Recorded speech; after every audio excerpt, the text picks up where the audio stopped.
Welcome to the class concept again. This is Death Knight, the one I made, and we updated some cards, we changed some cards, and we added some Naxx+GvG cards, which is awesome. If you want a link to this, I guess here it is. You can actually look at them yourself.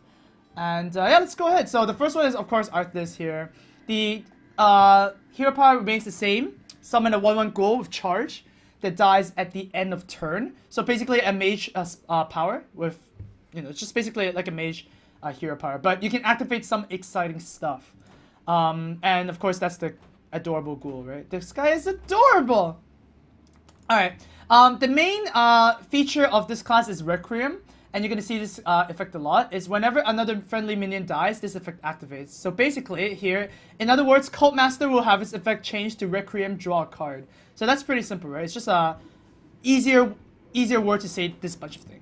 Okay. So, moving on to the first one drop, you got the Skeletal Betrayer. At the end of your turn, deal 2 damage to your hero, but you give this to your opponent instead. So, you give them a token that's 0/2, and every time they end their turn, they get to eat 2 damage. Compare this to kind of a like Leper Gnome and something like that. So, it's kind of awkward because you're not developing the tempo on the board, anything. Like, Leper Gnome gives you a token, right? But this doesn't give you a token. It just gives your opponent the thing. So, a little pretty niche, that's why it's a rare. You might be able to combo this card with something else that's coming up. Of course, we still have the Shadow Ghoul, and the Shadow Ghoul is just a 1/1/1. And this is the first Requiem. It's transformed itself into a 3/4 monstrosity. So, if something dies when this is on the board, then it just polymorphs itself into a 3/4. So, you can compare this to like a Dark Cultist or something, because effectively you do need something else to die. So you can play this at turn 1, turn 2 hero power, and get a 3/4. So that's pretty sweet. Providing that this actually sticks on the board, which is pretty hard. You can play this on turn 3 as well. That could be good. And this is the Ugly Monstrosity. Perfect. Next one, we have the 2-drop. Same thing. Summon a 1/1 release soul for your opponent. It is a 2/4. So you do get a little bit of stats, benefits, but you give your opponent a token. It's kind of like the kind of style of this class. You'll see what happens. This is the dude, obviously. Scourgekeeper summons dudes for yourself instead. So 2 mana 1/4, summon 2 0/1 acolytes. They appear on both sides, just like Stenaris and Dr. Boom.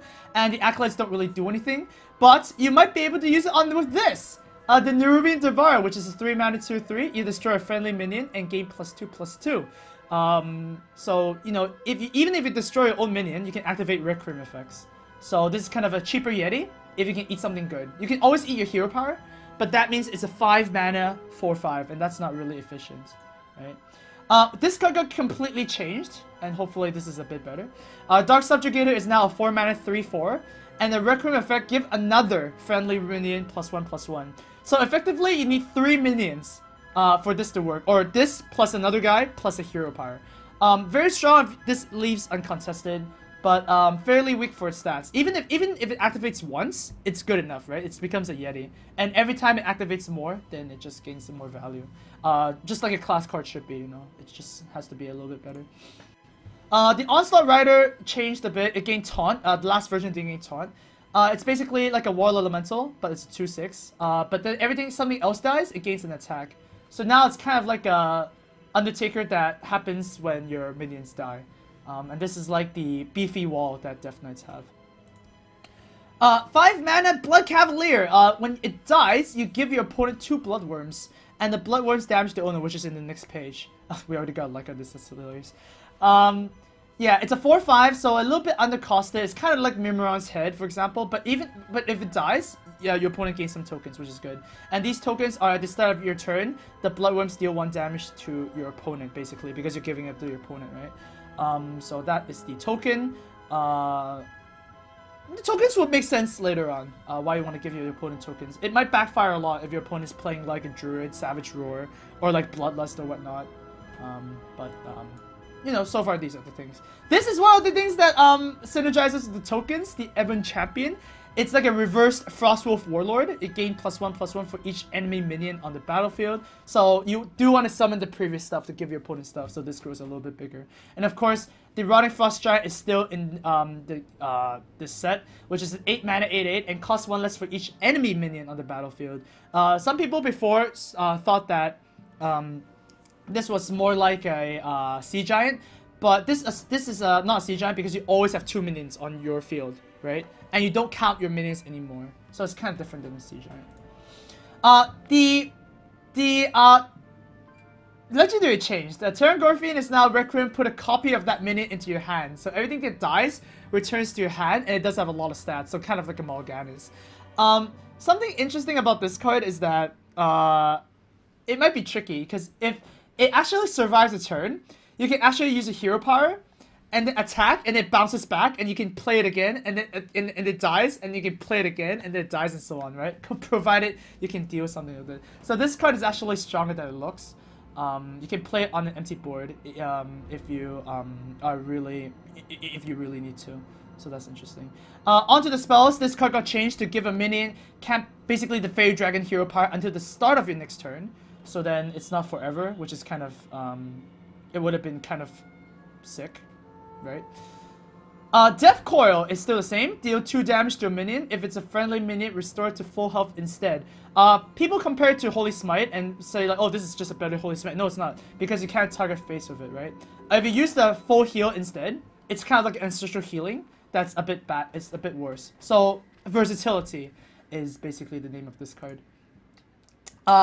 Dark Simulacrum still copies the state, a last spell your opponent played, and put it into your hand. Of course, if your opponent never played a spell, then this doesn't do anything. You're paying 1 more mana to kind of choose what your opponent does. And of course, if Death Knight were in the game, then people would play their spells in different order. So this is a pretty cool card. I love this card.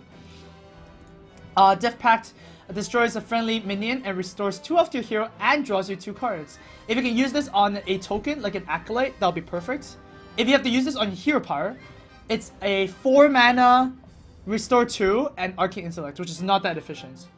So hopefully I can use this on something that's a bit weaker. Bloodborne got completely changed. Give a minion +1/+1 and deal 1 damage to all other minions. Kind of like a Whirlwind and kind of like a +1/+1 effect. So, you know, something to deal with those pesky implosions, hunters, and muster for battles, for example. Asphyxiate is this class's Hex. It silences a minion and then changes attack to 0. Funny thing is your opponent can just silence it again to make the attack go back, right? So you asphyxiate a Tyrion, okay? It's a 0/6, but they can silence again and make it a 6/6 again. So it's kind of a bit worse than Hex, or a bit better than Hex, the way you picture it, I guess. Because if it does have 0 attack, your opponent can't really remove it. And it does have taunt, so you don't have to kill the frog, for example. So something different. Kingslayer is, you know, another synergy with your enemy minions. It deals damage to 1 character equal to the number of enemy minions. So I would love to use 2 of these against Hunter. Just use Unleash the Hounds and just, you know, 3 mana, 7 damage to the face 2 times. That would be awesome. Outbreak is just a minion just kills itself. Hopefully, you don't use it on a. Last time I used a Ghoul Shire Footman as an example. Yeah, you can't kill Ghoul Shire Footmans with this. You can't kill any Divine Shield minion with this, but you can kill a dragon. So like a cheaper assassinate with a thing, you know, with a thing. Remorseless Winter got buffed to it being a 4 mana spell. Thank you so much, Retiful, for subscribing. It is now deal 3 damage to a minion and the enemy hero, and then freeze them both. I know that Cobra Shot costs 4 and it doesn't freeze, but nobody uses Cobra Shot, okay? Like, that's just silly. And you can also compare it to Mortal Strike versus Fireball, right? Like, Mortal Strike is just a worse Fireball. So why is Mortal Strike still a card? So I think this card is fine as is. Definitely kind of... Like, even if this was a card, I'm pretty sure I won't be playing it. It's kind of like an arena card, in my opinion. Maybe good against some weapon metas, but I don't actually value that card this much. So 5 mana I wouldn't play it. 4 mana I kind of will play it. Maybe, but still not a high pick. Defile got nerfed to 5 mana. It deals damage to all enemy minions equal to the number of enemy minions. At 4 mana it was kind of insane. So 5 mana seems a bit more correct, because you have Asphyxiate, you can summon tokens for your opponent, so 5 mana should be the right cost for this card. It might be a little bit overcosted now. I wish it can be 4.5, but 5 mana seems a bit better than 4, just because of its potential. Heart of Winter, freeze all enemy minions and draw a card for each enemy minion. Kind of like a Frost Nova plus Arcane Intellect board together. 1 card. One of the card draws for Death Knight. Death Knights can't really draw cards. And this is a 6 mana card, so this is the problem. overall. One of the disadvantages with this class is card draw. And board control, I guess. But once you have cards and once you have board control, it could spiral out of control, which is really good. Army of the Dead, of course. Summon 1/1 ghouls to charge that die after they attack. Different from the hero power. So like this is the one that dies after attacks. It actually buffs Requiem's effect pretty well because if you attack the hero with it, it dies and then Requiem triggers, which is pretty cool. Something different here. Soul Cleaver, this card is Swag Cleaver. That's pretty funny. 3 mana, 2/2. If you kill something with it, it draws a card. Pretty insane Arcane Intellect, but every class needs a card that's like really, really good. And this is the really, really good card. Your opponent can react to it. For example, they don't have to play a minion that has 2 health. But of course, you can always just hit something, damage it first, and then finish it off with this card. You're not playing for tempo. This one you're kind of playing for cards. And finally, of course, Frostmourne is pretty insane. Requiem gain +1 attack. It is an 8 mana card, and you compare this to Tyrion, you do not get a body on the board. But the Requiem effect is really strong. For example, you recruit this with Frostmourne, turn 8, and then you hit your opponent for 5 damage, for example. And then turn 9, you use Army of the Dead, hit all to the face, and then Frostmourne them again. That's 14 damage from Army of the Dead and another 5, so that's a 24 damage combo. Still more fair than the Force of Nature Savage Roar, by the way, because you know, it is a weapon. It gets destroyed by weapon. People can play taunts around it. I think this is a pretty strong card, but this is like Frostmourne, okay? God damn it. And now, of course, we move on to the Naxx card, which I revealed in stream earlier. It's Death's Head Necromancer. Summon die this turn, you get your hero power for free. Pretty hard card to use effectively. But then if it stays on the board and you can always kill something before using a hero power, then it does get some extra I don't know, leeway, I guess. What's that word? Value. Yes, value. Trump value. Okay. And of course, now moving on to the GvG cards, which we've all been waiting for. We have Howling Blast, which is the first card. Deal 1 damage to all enemies, then your hero takes the total damage dealt. Kind of like a whirlwind, but it only affects your enemies. It does affect the enemy hero as well. But be careful of using this with spell power, right? If you use this, if you have Malagos and then you use this, you're kind of nuking yourself. So you gotta be a bit more careful with this card. But it does help with the early game that Death Knights, you know, kind of have a problem with. Armored Skull is the 2 mana mech and is a 2/3, but Requiem gains +1 health instead. So he might be an overachiever, but I call him an overtaker. You get it? Because it gains 1 health instead of 1 attack now. This just keeps on gaining health, so it doesn't really spiral out of control. I would treat this card more as like a board control card, which this is kind of needed from the previous set. There it is. Harvest is a 2 mana card. For each minion that died this turn, you put a 1/1 mech ghoul with charge into your hand. So you basically get a lot of cards, and you get a lot of these guys, mech ghouls, which is our mechs and tokens. Like, tokens are not shown on the actual game, but I labeled it so people don't get confused. So you get a lot of piggies, basically, which is cool because you can use this and then get ready for some Requiem effects. Yeah, that's pretty good. As long as you can kill stuff with it, right? Next card is the Blessing of the Lich King, compared to Blessing of Kings. You give a minion +5/+5 for 3, which is insane, but you freeze it. So it actually cannot attack for 1 turn, which is weird. Definitely pretty weird. +5/+5 also means that, you know, stuff can get BGH'd. But if you use this on a Nerdotron, for example, that could be pretty insane. A 6/7 taunt at turn 3. Yeah, that's pretty nice. Not bad indeed. Well, provided it doesn't get touched, of course. It is an epic because you do have to freeze it, so it does kind of become a little bit weird. Dark Transformation! Oh man. It's kind of like a recombobulator in that it transforms a minion into a random minion with 1 additional cost. Who wouldn't like to turn a Ragnaros into a reserve? Okay, I wouldn't. But let's give another situation. If you can turn like a antique healbot into a Sylvanas, that could be pretty cool.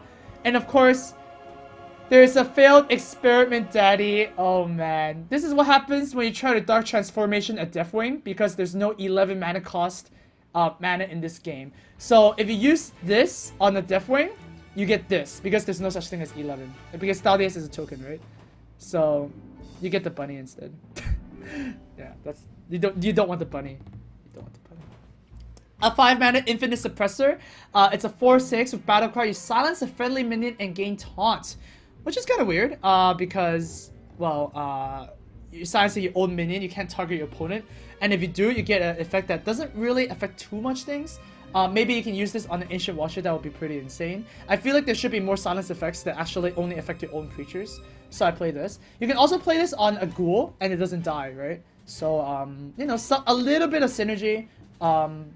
Extra taunts for the Death Knight if they choose so.